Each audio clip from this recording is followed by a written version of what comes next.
Assalamualaikum warahmatullahi wabarakatuh. Perkenalkan, nama saya Hoyum Kurniawati, NIM 22401108. Di sini saya akan menjelaskan tentang kurban dan akikah. Kurban merupakan ungkapan untuk sebuah binatang yang disembelih di hari raya Idul Adha dalam rangka mendekatkan diri kepada Allah Subhanahu wa taala. Berkurban hukumnya sunnah muakkad bagi seorang muslim yang balik, berakal, merdeka, dan mampu untuk berkurban. Waktu penyembelihan binatang kurban dimulai setelah terbitnya matahari tanggal 10 Dzulhijjah. Kesunahan ketika menyembelih yaitu 1. Membaca basmalah, 2. Membaca sholawat kepada Nabi, 3. Penyembelihan menghadap ke kiblat dan leher hewan yang disembelih juga dihadapkan ke kiblat. 4. Mengumandangkan takbir. 5. Berdoa. Macam-macam binatang kurban. Binatang yang sah dijadikan kurban hanya ada 3, yakni 1. Unta. Unta yang dijadikan kurban harus berumur lebih dari 5 tahun. 2. Sapi. Sapi yang akan dijadikan kurban harus berumur 2 tahun. 3. Kambing. Apabila berjenis domba, maka harus berumur 1 tahun lebih atau 6 bulan, namun gigi depannya harus sudah tanggal. Namun apabila berupa kambing Jawa, maka harus berumur 2 tahun lebih. Syarat binatang kurban. Unta, sapi, dan kambing yang akan dijadikan kurban harus benar-benar sehat, yakni terbebas dari hal-hal yang dapat merugikan kualitas daging. Adapun hal-hal yang dapat merugikan kualitas daging adalah 1. Buta, 2. Pincang, 3. Sakit, 4. Kurus. Akikah. Akikah adalah nama rambut seorang bayi yang baru dilahirkan. Sedangkan menurut istilah fuqaha, akikah merupakan sebuah ungkapan untuk binatang yang disembelih atas kelahiran seorang anak yang dilaksanakan pada hari ke-7 setelah kelahiran. Waktu pelaksanaan akikah. Hari saat kelahiran anak dalam hitungan 7 hari tersebut. Kesunahan tetap berlaku walau bayi yang telah dilahirkan itu meninggal dunia sebelum hari ke-7. Ketentuan akikah. Disunahkan menyembelih 2 ekor kambing sebagai akikah untuk anak laki-laki dan menyembelih 1 ekor kambing untuk anak perempuan. Perbedaan kurban dengan akikah yaitu 1. Tidak harus diserahkan kepada fakir miskin dalam kondisi mentah, bahkan sunnah diberikan dalam kondisi sudah dimasak. 2. Menjadi milik orang yang menerima akikah, meskipun ia berstatus kaya sehingga boleh menjualnya atau mensedekahkan kembali. 3. Tidak mengenal batas waktu berbeda dengan kurban.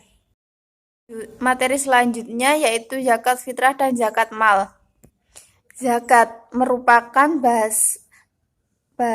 menurut bahasa artinya bersih, tambah, dan terpuji. Sedangkan menurut istilah, zakat adalah kadar harta tertentu yang diberikan kepada para mustahik menerima dengan beberapa syarat. Zakat dibagi menjadi 2, yaitu zakat fitrah dan zakat mal. Zakat fitrah. Zakat fitrah adalah sejumlah harta yang wajib ditunaikan oleh setiap mu'alaf dan setiap orang yang nafkahnya ditanggung oleh dengan syarat-syarat tertentu. Zakat fitrah dilakukan oleh setiap umat Islam yang hidup sebagian bulan Ramadan dan sebagian bulan Syawal. Hukum zakat fitrah wajib bagi umat Islam baik laki-laki maupun perempuan, besar kecil, merdeka maupun hamba. Syarat wajib zakat fitrah: 1. Beragama Islam, 2. Mempunyai kelebihan harta, 3. Tepat pada waktunya. Zakat mal. Dalam bahasa Arab, mal berarti harta. Jadi, zakat mal adalah zakat kekayaan yang harus dilakukan dalam jangka 1 tahun sekali yang sudah memenuhi nishab, mencakup hasil perniagaan, pertanian, pertambangan, hasil laut, hasil ternak, harta tamuan, emas dan perak, serta hasil kerja. Masing-masing tipe memiliki perhitungan sendiri-sendiri. Syarat wajib zakat mal. 1. Islam. 2. Merdeka. 3. Telah mencapai nisab. 4. Lebih dari kebutuhan pokok. 5. Emas dan perak. Materi yang selanjutnya yaitu puasa wajib dan puasa sunnah. Puasa wajib adalah terjemahan dari bahasa Arab sahum dan hisam, yang secara bahasa berarti imsa atau menahan diri dari sesuatu. Secara umum, ulama sepakat mengatakan bahwa puasa menurut bahasa hanya berarti menahan dari sesuatu. Menahan dari sesuatu tersebut mencakup menahan diri dari makan, minum, dan menahan diri jima dan waktu subuh mencapai terbenam matahari. Macam-macam puasa wajib. 1. Puasa Ramadan. 2. Puasa kifarat. 3. Puasa nazar. 4. Puasa qadha. Syarat puasa. Syarat puasa wajib. 1. Islam. 2. Balik. 3. Berakal. 4. Mampu. Syarat sah puasa. Niat, beragama Islam, suci dari haid dan nifas. 4. Pada hari yang dibolehkan. Rukun puasa. 1. Niat. 2. Imsak. Hal yang membatalkan puasa. 1. Memasukkan sesuatu ke lubang hidung dengan sengaja. 2. Mengalami haid atau nifas. 3. Hilang akal. 4. Berhubungan badan. 5. Muntah dengan sengaja. 6. Keluar air mani. 7. Murtad. 8. Memasukkan obat ke dalam kubul dan dubur. Fadilah puasa wajib. 1. Dijauhi dari neraka. 2. Puasa memberi syafaat. 3. Diampuni dosa-dosanya. 4. Masuk surga. 5. Penyebab doa terkabul. Puasa sunnah. Puasa sunnah adalah puasa yang tidak wajib dilakukan oleh umat Islam. Jika orang Islam melakukannya, maka dia akan mendapat pahala, sedangkan jika tidak melakukannya, maka tidak mendapatkan dosa. Macam-macam puasa sunnah. 1. Puasa Syawal. 2. Puasa Arafah. 3. Asyura. 4. Bulan Sya'ban. 5. Puasa hari Senin dan Kamis. Syarat wajib puasa sunnah. 1. Berakal. 2. Balik. 3. Kuat berpuasa. Syarat sah. Islam, mumaziz, suci dari haid dan nifas. Rukun puasa. Niat, menahan diri dari segala yang membatalkan sejak terbit fajar sampai terbenam matahari. Perkara yang membatalkan puasa sunnah itu sama seperti perkara yang membatalkan puasa wajib. Hikmah dari puasa sunnah. 1. Tanda terima kasih kepada Allah Subhanahu wa taala. 2. Didikan kepercayaan. 3. Didikan perasaan belas kasih terhadap fakir miskin. 4. Guna menjaga kesehatan. Materi selanjutnya adalah tentang ibadah haji. Pengertian haji. Haji dalam ensiklopedia hukumnya Islam secara etimologi berarti tujuan, maksud, dan menyegaja. Sedangkan secara terminologi adalah beribadah kepada Allah dengan melaksanakan manasik yang telah ditetapkan dalam sunnah Rasulullah SAW. Secara bahasa, haji berarti al-qasid, adalah pergi mengunjungi tempat yang diagungkan. Sedangkan secara istilah, haji bermaksud mendatangi Baitullah untuk amal ibadah tertentu yang dilakukan pada waktu dan cara tertentu. Ulama fikih mendefinisikan haji dengan mendatangi Ka'bah untuk menunaikan amalan-amalan tertentu. Syarat dan rukun haji. Syarat haji. Islam, berakal, dewasa atau balik, mampu, merdeka.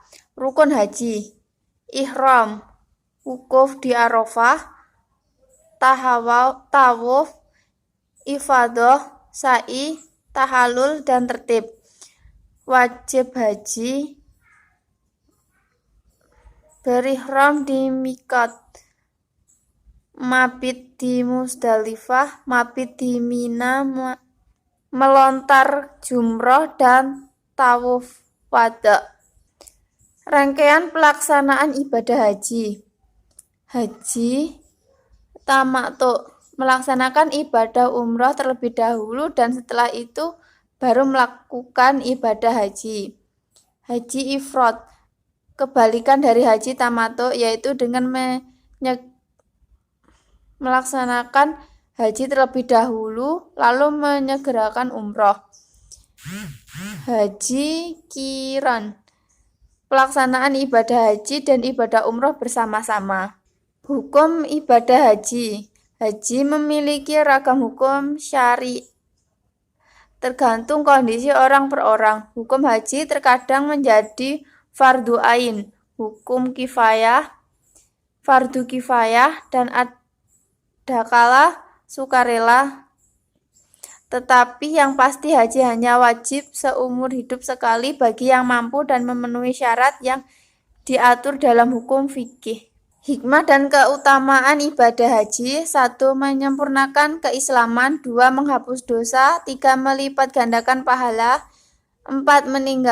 Meningkatkan iman dan takwa kepada Allah Subhanahu wa Ta'ala. 5. Memperoleh maghfirah dan ampunan dari dosa dan noda. Nah, terkabulnya doa dan permohonan. 7. Memperoleh kesuksesan hidup dan balasan surga. Yang terakhir, mempersatukan dan mempersaudarakan umat Islam. Yang selanjutnya adalah bab umroh.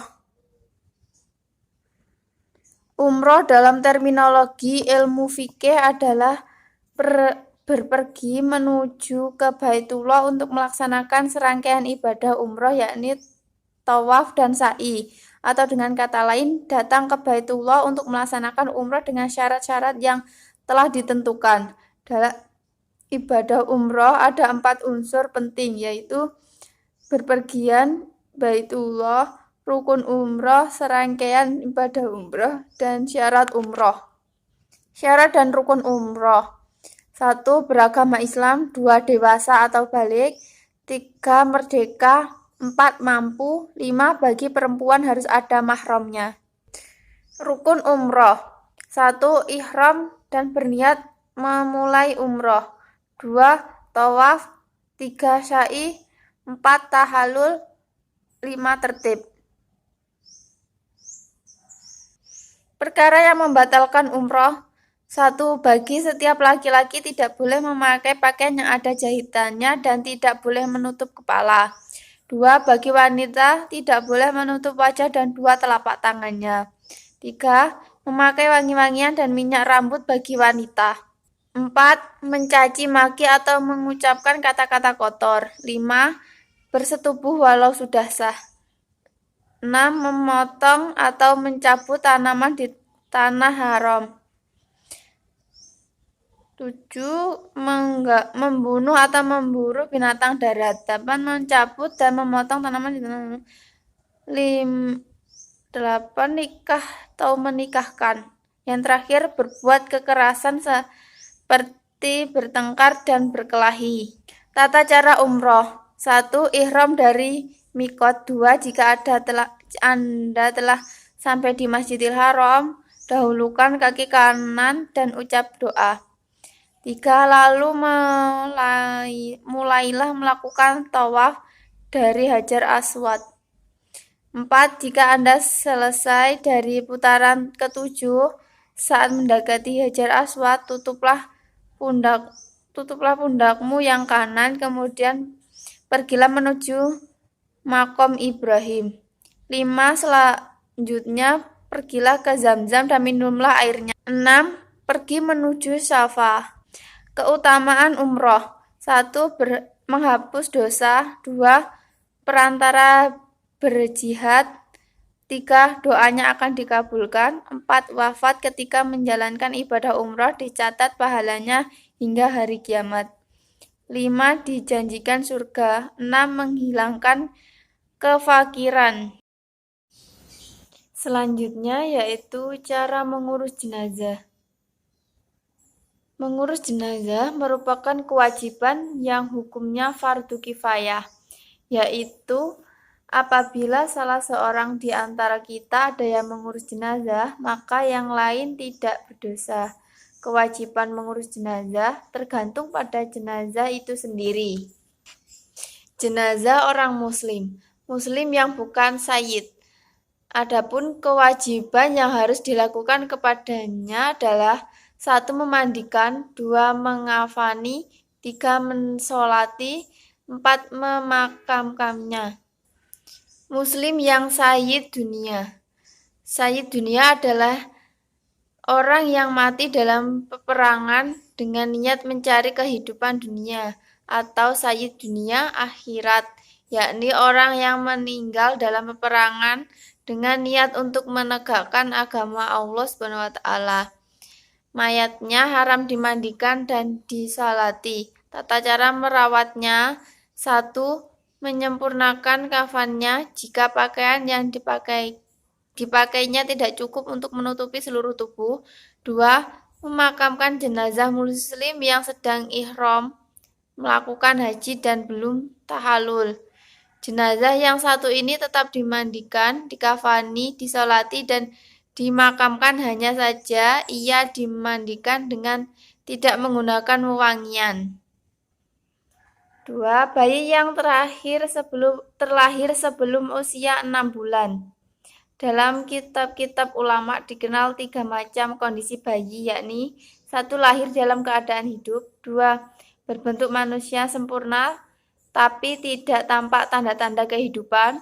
3. Belum berbentuk manusia sempurna. Adapun bayi yang lahir pada usia 6 bulan lebih, baik terlahir dalam keadaan hidup atau mati, kewajiban perawatannya sama dengan orang dewasa. 4. Orang kafir. Dalam hal ini, orang kafir dibedakan menjadi 2. 1. Kafir zimmi, termasuk kafir mu'aman dan mu'ahad. Hukum mensalati jenazah kafir adalah haram. Adapun hal yang harus dilakukan pada mayat kafir zimmi adalah mengkafani dan memakamkan. 2. Kafir harbi dan orang murtad. Pada dasarnya tidak ada kewajiban apapun atas perawatan keduanya, hanya saja diperbolehkan untuk mengkafani dan memakamkannya. Tata cara memandikan jenazah. Hukum memandikan mayat bagi orang muslim yang hidup adalah fardu kifayah. Yang wajib dimandikan adalah mayat muslim yang tidak mati sayyid, yaitu orang yang mati karena dalam pertempuran fisabilillah melawan orang kafir. Orang yang mati sayyid tidak perlu dimandikan. Cara mengurus jenazah: 1. Memejamkan kelopak mata. 2. Mengikat rahangnya. 3. Melemaskan persendian jenazah. 4. Melepaskan pakaian yang dipakainya. 5. Memindah jenazah. 6. Menindih perutnya. 7. Menutup badan jenazah. 8. Membebaskan segala tanggungan hutang dan lainnya. 9. Segera diurusnya. Alat yang perlu disediakan untuk memandikan mayit diantaranya adalah tempat tidur atau meja dengan ukuran kira-kira tinggi 90 cm, lebar 90 cm, dan panjang 200 cm untuk meletakkan mayit. 2. Air suci secukupnya di ember atau tempat lainnya, 6-8 ember. Gayung secukupnya 4-6 buah. Kendi atau ceret yang diisi air untuk memandikan mayit. Tabir atau kain untuk menutupi tempat memandikan mayit. gunting untuk melepaskan baju atau pakaian yang sulit dilepaskan, sarung tangan untuk dipakai waktu memandikan agar tetap bersih, terutama bila mayitnya berpenyakit menular. Sebelum mandi secukupnya baik padat maupun cair, sampo untuk membersihkan rambut, kapur barus yang sudah dihaluskan untuk dicampur dalam air. Kalau ada daun bidara juga bagus untuk dicampur dengan air. Membersihkan kuku mayit dengan pelan. Kapas untuk membersihkan bagian tubuh mayit yang halus. Hal-hal penting yang perlu diperhatikan terkait dengan memandikan jenazah diantaranya adalah tidak ada perintah yang jelas tentang mewudukan mayit sebelum memandikannya. Yang ada adalah dalam memandikan mayit hendaknya mendahulukan bagian yang kanan dan anggota-anggota wudhu. Dalam keadaan tertentu, mayit dapat ditayamumkan seperti bila tidak ada air, bila jasadnya akan rusak apabila terkena air, bila mayit perempuan tidak mempunyai suami dan tidak ada perempuan lain di sekitarnya. Jika keluar najis dari tubuh mayit setelah dimandikan, maka najis itu harus dibersihkan dengan mencucinya dan tidak perlu diulangi memandikannya. Dan jika ada sudah dikafani, maka tidak perlu diulang memandikannya. Dan jika sudah dikafani, maka tidak perlu dibongkar lagi kafannya untuk dibersihkan. Orang yang selesai memandikan mayit dianjurkan untuk mandi. Orang yang memandikan mayit janganlah membuka rahasia mayit yang merugikan. Keutamaan mengurus jenazah. Dari Abu Hurairah, dia berkata, Rasulullah SAW bersabda, barang siapa yang menyaksikan jenazah hingga ikut melayatkan, maka baginya pahala 1 qirat. Dan barang siapa yang menyaksikan jenazah hingga ikut menguburkannya, maka baginya pahala 2 qirat. Tata cara mengkafani jenazah. 1. Persiapan menyiapkan kain kafan secukupnya, diutamakan kain yang berwarna putih. Bagian kafan untuk laki-laki 3 lembar, sedangkan kain kafan untuk perempuan sebanyak 5 lembar, yang terdiri dari kain basah, baju kurung, kerudung, dan kain menutupi sebanyak 2 lembar. Menyiapkan tali pengikat secukupnya, menyiapkan wangian seperti parfum, kapur barus, atau yang lainnya. Cara mengkafaninya, mengkafani jenazah dengan baik. Jenazah yang telah dimandikan diletakkan di atas kain penutup dalam keadaan tertutup auratnya. Untuk tali pengikat bisa diletakkan di bawah kain penutup sebelum jenazah diletakkan di atasnya. Pada pulau dipakai pada saat jenazah sudah ditutup. Jenazah laki-laki dengan 3 lembar kain dengan baik dan rapi. Bagian jenazah wanita ditutupi dengan 5 lembar kain, yaitu kain basahan, baju kurung, kerudung, dan 2 lembar kain penutup. Setelah selesai ditutup dengan kain, lalu diikat dengan tali yang sudah disiapkan dengan simpul dan sebelah kiri. Memberikan wangian seperti parfum, kapur barus, atau yang lain. Kecuali bagi jenazah yang sedang berihram, tidak terlebih-lebihan dalam mengkafani jenazah. Tata cara mensolati jenazah. Diperkenakan mensolati di dalam masjid. Niat ikhlas karena Allah. Salat berjamaah diutamakan dengan 3 baris shaf. Imam berdiri pada arah kepala mayat atau jenazah pria dan pada arah tengah lambung mayat jenazah wanita. Bertakbir dengan mengangkat tangan pada setiap kali takbir. Takbir pertama membaca Al-Fatihah dan sholawat. Takbir kedua berdoa bagi jenazah. Takbir ketiga berdoa bagi mayit dan dengan ikhlas. takbir keempat membaca salam seperti salam dalam sholat jenazah. Bisa juga dilakukan dengan cara lain, yaitu setelah takbir yang pertama membaca Al-Fatihah, setelah takbir kedua membaca sholawat, setelah takbir yang ketiga dan keempat membaca doa, lalu salam sebagaimana bacaan salam sholat. Cara mengkubur mayat atau jenazah. 1. Mempercepat membawa jenazah ke pekuburan. 2. Mengiringi dengan tenang dan berjalan mengikuti jenazah di sekitarnya. 3. Hendaknya wanita tidak ikut mengiringi jenazah. 4. Orang yang mengantarkan jenazah atau pelayat bila hendak masuk kuburan supaya melepas alas kaki. 5. Setelah sampai di kuburan, para pelayat tidak diperkenakan duduk sebelum mayat diletakkan, kecuali bila lubang kubur belum selesai digali. 6. Mengkubur mayat atau jenazah dalam lubang yang baik dan dalam.